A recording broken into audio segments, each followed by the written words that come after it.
ওষুধ খরচ জোগাতে চাকরির খোঁজে 22 দিন আগে ঢাকায় আসে সে। এই শহর তার বড় অচেনা, কাউকে চেনে না সে। দিনের পর দিন খেয়ে না খেয়ে মহাখালী আর তেজগাঁওয়ের ফ্লাইওভারের নিচে ঘুমায় মেহেদী। ট্রেনে আসছি, টাকা ছিল না। পরে মার কানের একটা রিং ছিল, এই রিংগুলো স্যার বিক্রি করে দিছি। আমি বলছি, মা আমি যদি চাকরি করি তাহলে তো তোমার রিং, তারপরে তোমার এই চিকিৎসা সব হবে, আমার জন্য মা দোয়া করো।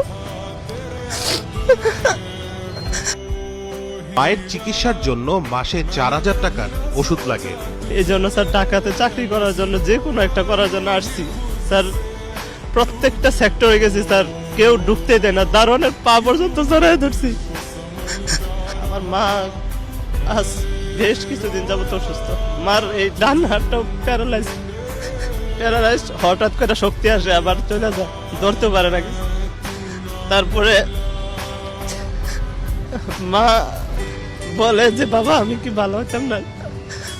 তখন স্যার মা তো কষ্ট হয় খুব, যে মায়ের জন্য কিছু হয়তো করতে পারলাম না। আজকে আমি যদি অসুস্থ থাকতাম, মা হয়তো যে কোনো ভাবেই কিছু করতো। শেরপুরে তার গ্রামে খোঁজ নিয়ে জানা যায় টাকার অভাবে সে বাড়ি ভাড়া দিতে পারছিলেন না। 1 বছর আগে তার মা আত্মীয়ের সাথে মেহেদীকে বিয়ে দিলে সেই সংসারও চলছে চরম অভাবে।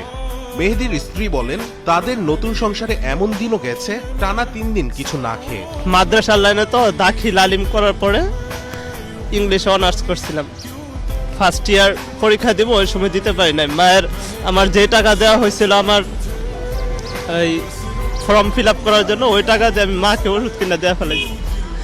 এখন সবাই বলে যে তোমার পড়ালেখা ঠিক আছে তো, আমি বলি হ্যাঁ ঠিক আছে, কিন্তু আমি তো জানি যে আমি পরীক্ষাটা দিতে পারি নাই।